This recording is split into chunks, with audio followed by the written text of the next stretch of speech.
औज़ुबिल्लाहिमिनश्शैतानिर्रजीम बिस्मिल्लाहिर्रहमानिर्रहीम। प्रोग्राम सच के साथ में मैं हूं आपका मेज़बान मोहम्मद रमज़ान अबड़ू। आप देख रहे हैं जना न्यूज़। जी नाज़रीन, आज जैकाबाद हो या पूरी सिंध तो हमारी जो बेसिक है तालीम, तो इसी हवाले से आज हमारा मज़मून यही होगा कि जो एजुकेशन हमारी है वो काफ़ी अरसे से हमने देखा है, एनालिसिस की है हमने।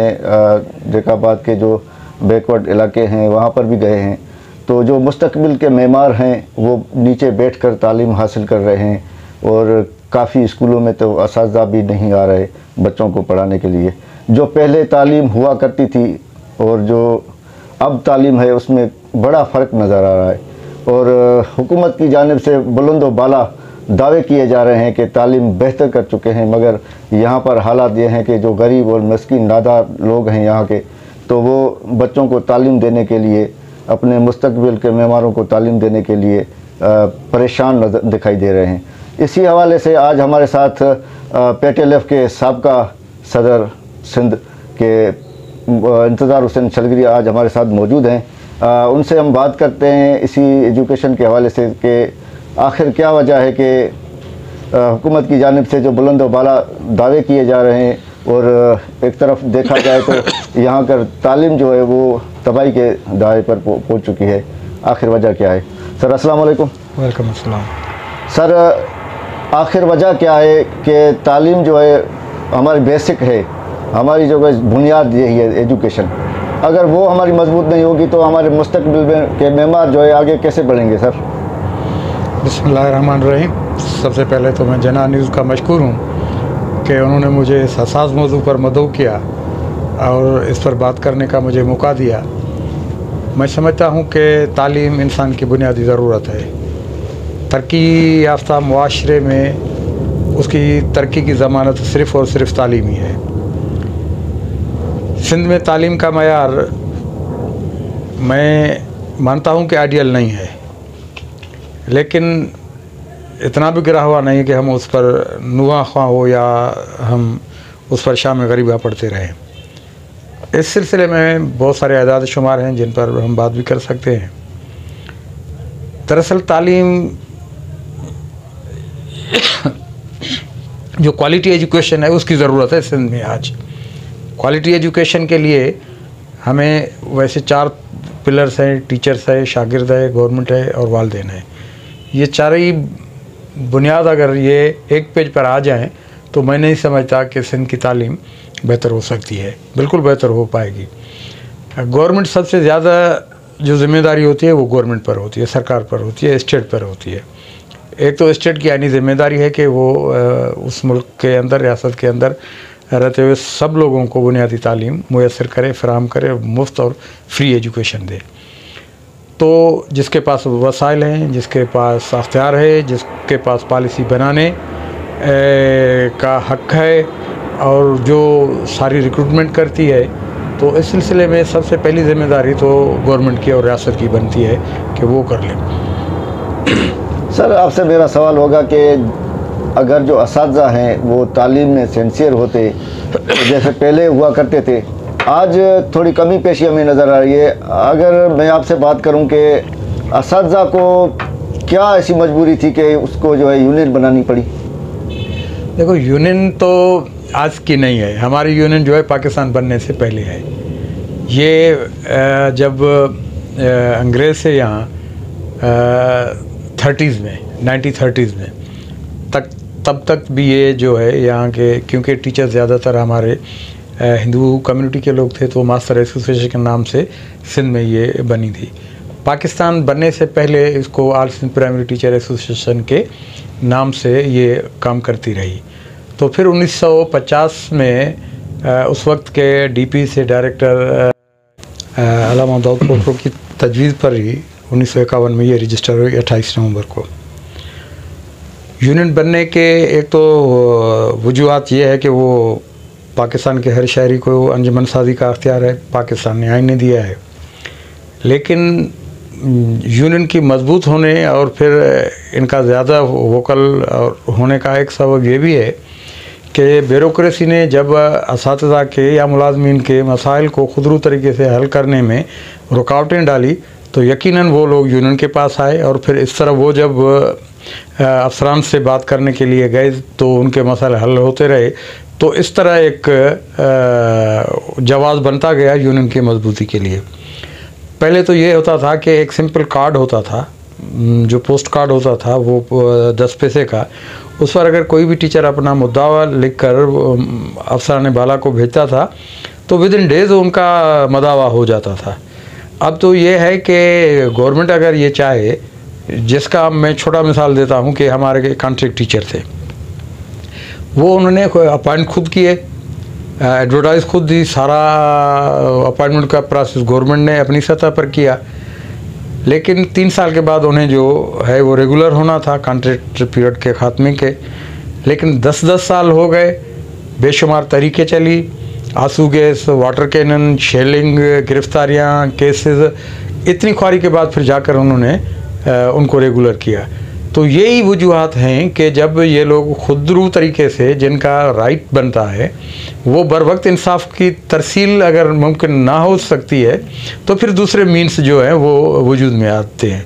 तो एक तो यही सबब है कि इन सारी तंजीमों के मजबूत होने, मार्ज़ वजूद में आने, उनका मुतहरिक होने, फाल। सर माजरत से मैं आपसे सवाल करना चाहता हूँ कि जो तंजीम आपकी बनी, यूनियनें बनी असातिज़ा को आपकी बकौल के उसको मजबूत करने के लिए, तो इसमें मजबूत जो एडजस्टमेंट हुई थी, मजबूत तो वो असातिज़ा हुए जो पढ़ाने भी नहीं आते।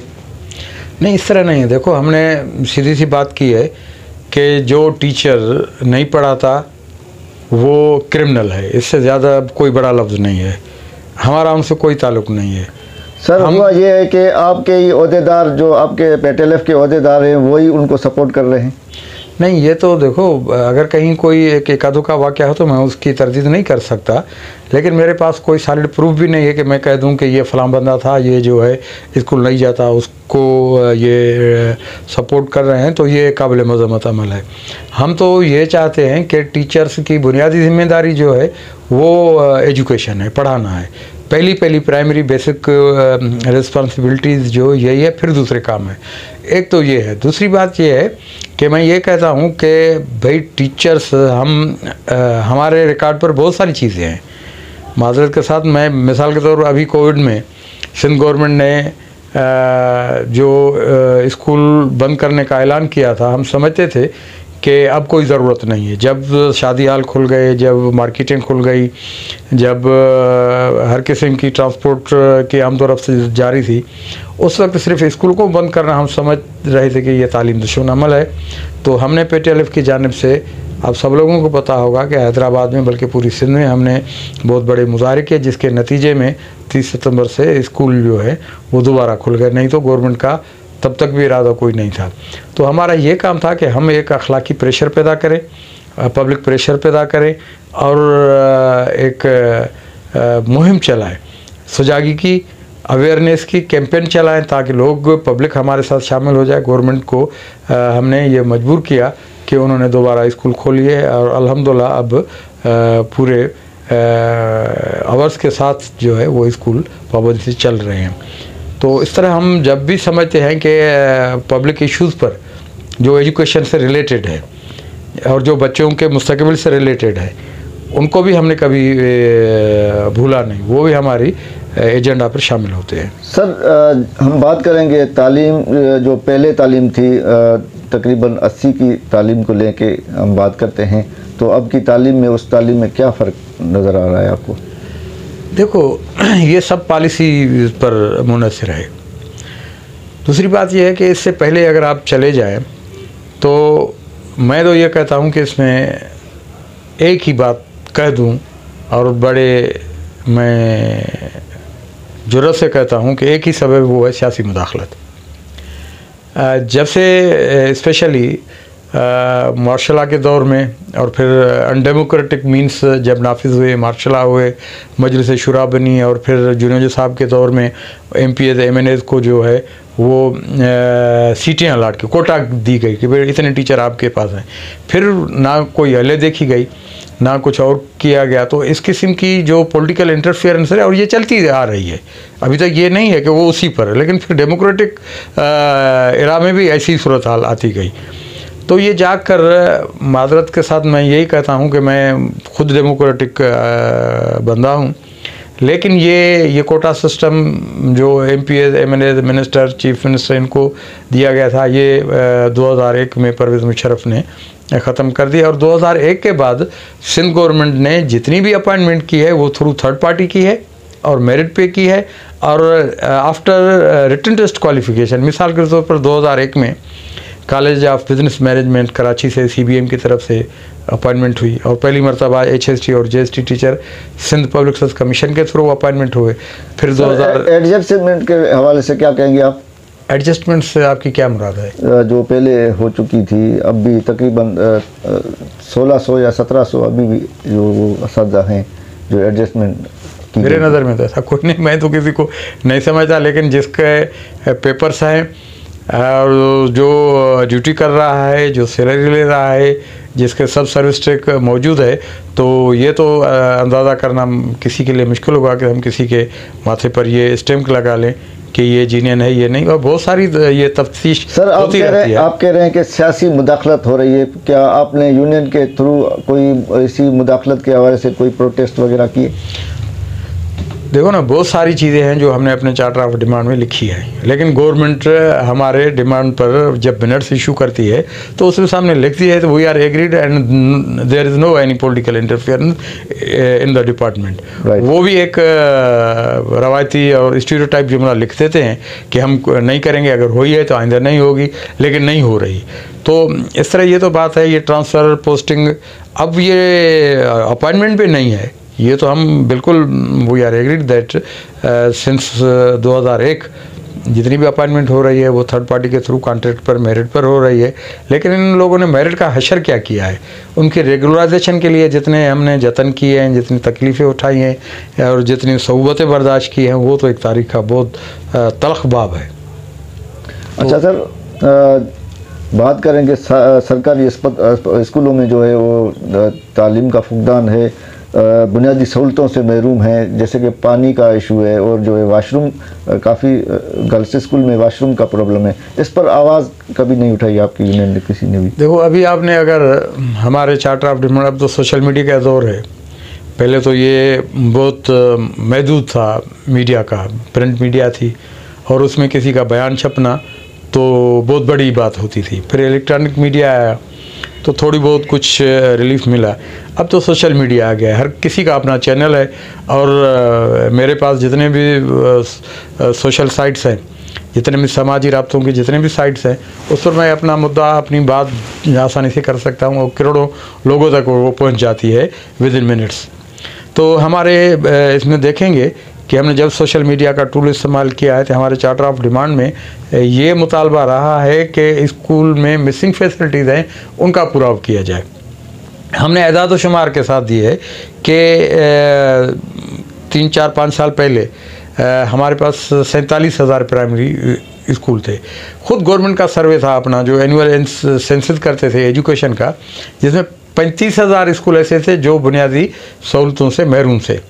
उन सहूलियात में किसी में वाशरूम नहीं है, किसी में बाउंड्री वॉल नहीं है, किसी में फर्नीचर नहीं है, किसी में इलेक्ट्रिसिटी नहीं है, बहुत सारे जितने भी ये सहूलियात के ज़ुमरे में जो चीज़ें आती हैं, किसी में बिल्डिंग नहीं है, शेल्टरलेस है। तो मैं समझता हूँ को तदरीस जो है वो सिर्फ डायरेक्ट टीचर और बच्चे का इंटरेक्शन नहीं है, उसके लिए एक एटमॉस्फेयर चाहिए, इंफ्रास्ट्रक्चर चाहिए। जब तक ये नहीं होगा तो वो इफ़ेक्टिव लर्निंग नहीं हो सकती। ये तो एजुकेशन की थ्योरी में जितने भी एजुकेशनिस्ट हैं उन्होंने इस बात को कबूल कर रखा है कि education not only the interaction with teacher and student but total infrastructure. तो ये बात है कि गवर्नमेंट ने, अभी तो हालत ये है कि सोशल मीडिया पर हमने ही आवाज़ उठाया, बहुत सारे दोस्तों ने और सिविल सोसाइटी ने, कि एक जो डेस्क है वो 30,000 की, तो ये तो मुमकिन ही नहीं है। ये हम ऐसी 30,000 में 10 डेस्कें बनवा सकते हैं अगर ये स्कूलों को दे। तो इस किस्म के जो आलमी इमदाद आ रही है और जो फर्नीचर के लिए फंड्स आ रहे हैं वो उनकी प्रोसेस इतनी लंबी और तरह के इल्ज़ामात लगते आ रहे हैं कि अफसरान से मिलकर जो SMC फंड्स हैं वो आपके ओहदेदार मिलकर जो है वो हड़प कर रहे हैं, स्कूलों तक वो नहीं पहुंच रही। सर क्या देखो, पहली बात तो ये है कि गुज़श्ता 6-7 साल से एसएमसी फंड्स नहीं आ रहे, नंबर 1। नंबर 2, एसएमसी फंड्स जो आ रहे थे वो उसका मैं आपको बता दूं कि प्राइमरी स्कूल के लिए 22,000 आते हैं साल में, मिडिल स्कूल के लिए 50,000 आते थे, और हाई स्कूल के लिए, हायर सेकेंडरी के लिए 1 लाख आता था साल में। इस 22,000 में उन्होंने रजिस्टर लेने हैं, उन्होंने चार्ट लेने हैं, उन्होंने दूसरी स्टेशनरी लेनी है बच्चों के लिए। तो मैं नहीं समझता कि ये 22,000 इतनी रकम थी साल में एक मरतबा है कि वो ओहदेदार ले जाएं। ये तो मज़ा का खेज इल्ज़ाम है। जैसे मैं तो क्या कोई भी ज़ीफ़ाम आदमी इसको कबूल नहीं कर पाएगा। लेकिन ये है कि इसमें एक बात ये ज़रूरी है कि इसमें जितने चेयरमैन बने थे वो कम्युनिटी के लोग थे, या स्पेशली इन द देही इलाकों में, रूरल एरियाज़ में, तो वहाँ के कुछ वडेरे थे या कुछ गांव के सरपंच थे या कुछ पटेल थे। इस किस्म के लोगों ने असातिज़ा के लिए मुश्किलात ज़रूर पैदा की कि हमें इसमें ये दो, नहीं तो हम चेक पर साइन नहीं करते। तो इस किस्म की थोड़ी बहुत आई है, लेकिन 20,000, 22,000, 50,000 से मैं नहीं समझता कि कोई करप्शन का। 2016 के जो पीरियड था उसमें एडिशनल थे नासिर सुमरू सर, उसमें तकरीबन 2015 या 16 के पीरियड में इसमें आप पर एलिगेशन ये लगा था कि 70 आईडी आपने बंद की थी। क्या वजह थी सर? किसने बंद की थी? आपके थ्रू सर बंद हुई थी।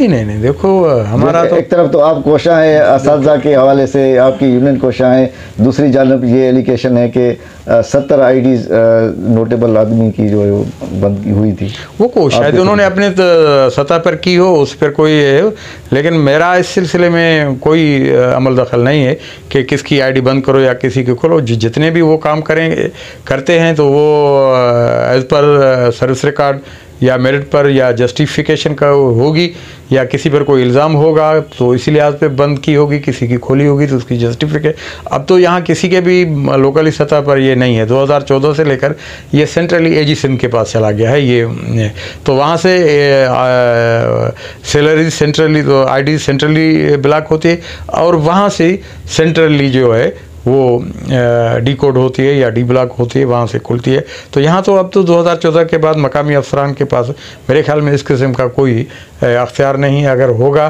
भी वो क्यूरी में वो चीज़ें आ जाती है, इनसे बात पुरस होती रहती है। SDO गुलहसन उन्नड़ के दौर में सर उन्होंने एलिगेशन लगाया था कि तकरीबन 70-80 लाख रुपए का जो फर्नीचर आया था, तकरीबन इतनी थी उसकी रकम। तो उसमें जो है उन्होंने कहा था कि जो अहदेदार हैं यूनियन के, उन्होंने मुझे को थ्रेड किया है, उसी वाले से वो मुझसे फर्नीचर लेके गए। क्या इसमें क्या सदाकत है सर? नहीं, देखो ना वो तो फर्नीचर जो आया था उस पर इंक्वायरी भी हुई थी।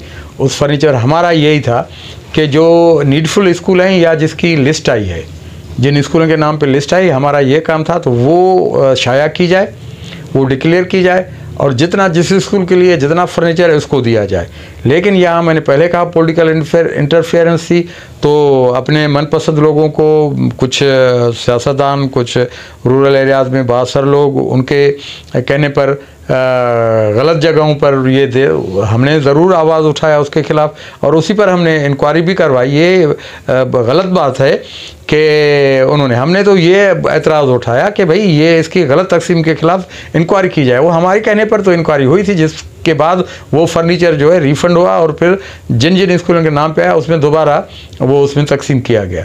तो हम समझते हैं कि हमने अपने स्कूलों की ओनरशिप की है, और उसके जितने भी मसाइल हैं, अगर उसी में हम कोशिश करते हैं कि गवर्नमेंट की तरफ से जो जिस स्कूल के लिए जो भी चीज़ आती है वो इसको प्रॉपर तरीके से मिलनी चाहिए। ये तो चेक के बैलेंस हम ज़रूर रखते हैं, और इस पर हम आवाज़ भी उठाते हैं, ये हमारा राइट भी है। सर सॉरी टू से एक सवाल मैं आपसे और करना चाहूँगा। आप पर एलिगेशन ये हैं कि आपकी इनकम कम है और आपकी प्रॉपर्टी ज़्यादा है हैदराबाद, कराची और इधर जैकाबाद में, तो इसमें आप क्या कहेंगे सर? वो जिसी को भी एतराज़ है वो भले मेरे खिलाफ चला जाए, नेब पड़ी है दूसरी है, मैंने किसी को रोका नहीं, और फिर जो फॉर्म होगा मैं बता दूंगा। लेकिन मैं एक बात क्लियर कर दूं कि मैं यहाँ अपने घर में रहता हूँ, मुझे अपना एक घर है, मेरी अपनी एक गाड़ी है जो मैंने लीज़ पर ली है, वो फाइनेंशियल इस पर होती है। और कराची में मेरी बहन का घर है, तो इस सिलसिले में हम आते जाते हैं। मेरी आधी जो है अजीज़ वकारिब वो कराची में ही रहते हैं। तो लेकिन मैं नहीं समझता, और फिर ये भी है कि मैं किसी को ये कह दूँ कि भाई मेरी 1 लाख से ज़्यादा तनख्वाह है, मेरी बीवी है वो 18 ग्रेड में है, 1.5 लाख के करीब उसकी तनख्वाह है, वो हम 4 बंदे हैं, 2 बेटे, एक बेटा है, एक बेटी है जो हमारे साथ रहती है, हम 4 ही फैमिली के लोग हैं। मैं नहीं समझता कि को 2.5 लाख में इतनी जो हम सफ़ेद पोशी अपनी बरकरार रखे हुए हैं इसको हम मेंटेन न कर पाएँ। लेकिन जो लोग हसद करते हैं उनका तो कोई मेरे पास जवाब ही नहीं है। और फिर भी अगर उनको ये हमारी सफ़ेद पोशी पसंद नहीं आई तो बहुत सारे फोरम हैं, वो चले जाएं, हम उस फोरम पर भरपूर ये साबित करेंगे। सर, हमारे सर्वे के मुताबिक जो असatज़ा हैं वो एलिगेशन लगा रहे हैं कि यूनियन के थ्रू आपके ओहदेदार हों, आप हों, अपने भाई, अपने भतीजे, अपनी बहनें, अपने सब लोगों को जो है उसमें एडजस्ट किया है, इसमें कितनी सदाकत है सर? देखो, मैं सीधी सी बात कहता हूँ कि पहली बात तो मेरी कोई बहन जो है वो एजुकेशन जॉब में नहीं है, मेरी ने कोई भतीजा एजुकेशन जॉब में नहीं है, मेरे भाई हैं, मेरे यूनियन आने से पहले अर्ली 90s में या 80s में वो अपॉइंटमेंट हुए थे ऑन द मेरिट बेस, अब के नहीं है। तो ये लोग जो कहते हैं, देखो मुखालफत है, हम इलेक्शन लड़ते हैं और बहुत सारे लोगों को अगर ऐसी बात होती तो मैं 90 से नाकाबिल तस्कीर रहा हूँ डिस्ट्रिक्ट जेकाबाद में, मैं इलेक्शन लड़ता रहा हूँ और किसी ने मुझे तक नहीं हरा पाया। मैंने सर्विस नहीं दी होती, मैंने कोई काम नहीं किया होता, तो मैं नहीं समझता कि मुझे लोगों की इतनी पजीराई मिलती, इतनी इज़्ज़त मिलती, इतना मकाम मिलता। ये सब कुछ रिटर्न है हमारी सर्विस का, हमारी मोहब्बतों का, हमारे खुलूस और सच्चाई का, हमारी खिदमत का। सर, तालीम की जो हमारी तालीम जो है उसका बुनियादी हमारे हर बच्चों का बुनियादी हक़ है तालीम, तो उसके हवाले से क्या कोशिश करनी चाहिए कि हमारी तालीम बेहतर हो सके सर? देखो ना, मैंने पहले भी बताया कि ये बुनियादी तौर पर पॉलिसी बनाने वालों के अख्तियार में है। और जब तक ये चार ही जो पिलर्स हैं ये एक पेज पर नहीं आएंगे, गवर्नमेंट, टीचर्स, स्टूडेंट तो खैर वो तो सब उनके लिए कर रहे हैं, लेकिन तीसरा कम्युनिटी, तो वो यहाँ एक पेज पर नहीं आएंगे, तो मैं नहीं समझता कि एजुकेशन में खातिर ख्वाह कोई नतीजा आ जाए। दूसरी बात यह है कि पॉलिसी बनाने वाले वो ग्राउंड रियलिटीज़ को नहीं देखते, वो कराची में बैठे हैं और फिर IMF से या USAID वालों से, UKAID वालों से, यूरोपीय यूनियन से वो 5 स्टार होटल्स में बैठकर मीटिंग्स करते हैं, वहाँ पॉलिसी बनाते हैं, तो उनको ग्राउंड रियलिटीज़ का कोई इदराक ही नहीं है, कोई पता ही नहीं कि यहाँ की क्या है सूरत हाल। तो जब तक हम ग्राउंड रियलिटीज़ को नहीं देखेंगे, सिंध के रूरल एरियाज़ में सिंध का बहुत सारे हार्ड एरिया हैं, जैसे थर है, काछो है, कच्चा है और फिर कोहिस्तान है, सिंध, आधी सिंध तो ये एड जोन में आ जाती है। तो हम ये कहते हैं कि ऐसी सूरत हाल में जब तक ये लोग अपने पॉलिसीज़ को मारूदी हालात से मुताबिकत नहीं कर पाएंगे, तब तक किसी किस्म की कोई बेहतरी की उम्मीद नहीं है। लेकिन फिर भी मैं ये कहता हूँ कि एजुकेशन सिंध की अब भी जो है वो इतनी, मैंने पहले भी कहा कि आइडियल नहीं है, लेकिन इतनी ख़राब भी नहीं है। सर, कौन सा मैसेज देना चाहेंगे आखिर में हमारी जेकाबाद की आवाम हो या सिंध की आवाम हो, जिसको आप मैसेज देना चाहें? आवाम को मैसेज तो सियासतदान देते हैं, मैं अपने टीचर्स को मैसेज दे सकता हूँ, मैं उनका खादिम हूँ कि भाई सिंध का टीचर जो है वो पैगम्बरी पेशे का वारिस है। अगर वो अपनी महदूद वसाइल के बावजूद और मसाइल के बावजूद, वसाइल और मसाइल दोनों से हम मुब्तला हैं दोनों में, तो उसके बावजूद अगर वो तनदीही से, पूरी फ़र्ज़ शनासी से अपना फ़र्ज़ अदा करे, बच्चों को तालीम दे, तो पढ़ी लिखी सिंध का ख्वाब जो है वो शर्मिंदा ताबीर हो सकता है। बड़ी मेहरबानी, शुक्रिया सर आपका, आपने हमारे जना न्यूज़ को टाइम दिया। जैसा कि नाज़रीन आपने साबका सदर पेटेलेफ इंसार हुसैन शलगली की बातें सुनी, उनका यही कहना था कि जो एलिगेशन मेरे ऊपर लगे हुए हैं वो बेबुनियाद और गलत हैं, और जो तालीम जो हमारी सिंध की है तो बेसिकली उनको गवर्नमेंट देखे उनकी बहाली के लिए, और उन्होंने असातिज़ा को मैसेज दिया है कि जो असातिज़ा बच्चों को तालीम देने से कासिर हैं तो उनको उन्होंने कहा है कि वो बच्चों को तालीम दें ताकि हमारे मुस्तकबिल के मेमार जो है आगे बढ़कर मुल्क और कौम का नाम रोशन करें। किसी और इशू के साथ दोबारा हाज़िर होंगे, हमें दीजिएगा इजाज़त। अल्लाह हाफ़िज़।